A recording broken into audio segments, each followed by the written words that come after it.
Well, so it is an honor to stand before you all on this sacred day of remembrance, in the sacred stillness of these hallowed grounds, in the company of those whose sacrifice speaks louder than words. We gather not simply to mark a date on the calendar, but to remember those who gave everything they had for everything we hold dear. These grounds are not silent. Here at Maple Grove, the past speaks softly through every headstone and every name we remember. Beneath our feet rest the heroes of our nation, including 79 souls, soldiers all, who were killed in action. Their lives were given in the battlefields of World War I, World War II, Korea, Vietnam, and Afghanistan. They rest here, not far from where we live, work, and raise our children. Their sacrifice does not end as we leave through these gates. It lives on in every flag raised, every right defended, and every life lived in peace. Each year, we read their names, not as a list, but as a sacred litany.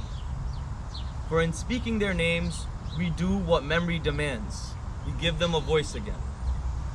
We lift them from silence and we say, "You are cherished and not forgotten." Today, we also speak the names of 27 young men from our very own Kew Gardens community. Their names can be found on the World War II memorial that has been in plain view for 77 years. These were sons of this neighborhood, Kew Gardens, boys who played stickball on these streets, kissed their mothers goodbye, promising them to return, but they never came home. Only one of the 27, Private Richard Smith, was brought home to rest here at Maple Grove. Today, through memory, through tribute, and through the pages of a new book created with love and care, all 27 are brought home again. And when you read their stories, when you look into the faces of the young men in the photographs we've gathered, they come alive once more.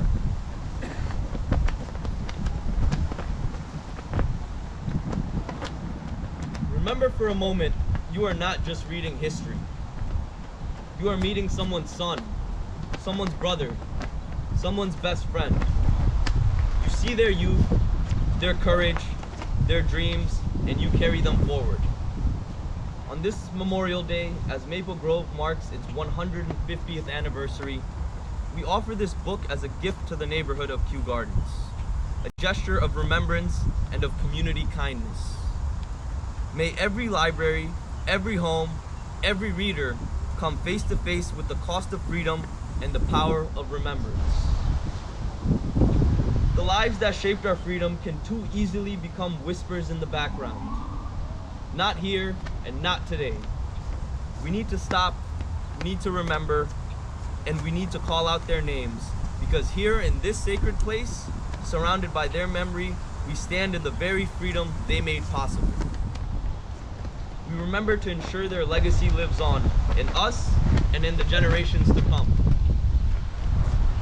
We at the Friends of Maple Grove strive so very hard to never forget. We believe that memory is an act of love. And today, your presence affirms that they are not forgotten. To the 79 soldiers buried here, to the 27 whose names are engraved on the Kew Gardens Memorial, to every man and woman who wore the uniform and now rests here. At this time, we would like to read the names of the 27 killed in action found on the Kew Gardens World War II Memorial by members of the community. Thank you for the peace we know and the freedom we cherish. We honor you, we remember you, we thank you. May God bless their memory, and may God bless all of you for carrying their memory forward. Now I'd like to invite members of the community to read off those 27 names.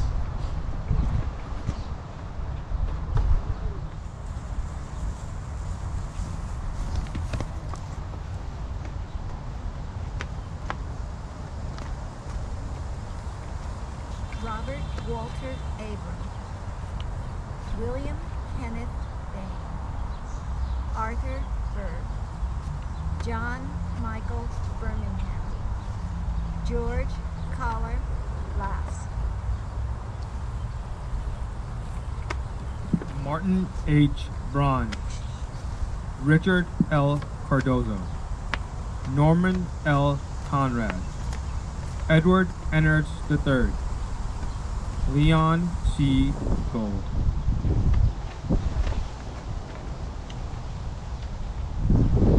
Frederick C. Harris Jr., Howard S. Kern, Charles Warren Kluber, Alfred S. Kozlan, and George C. Kuhn.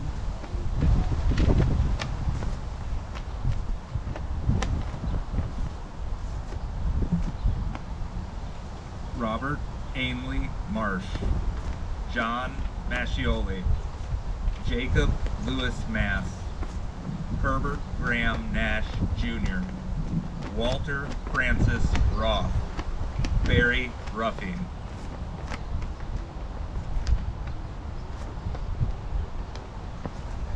Thornton Sanger, Richard F. Smith, Donald F. Sussman, James M. Battalion, Paul Fred Bolland, and William C.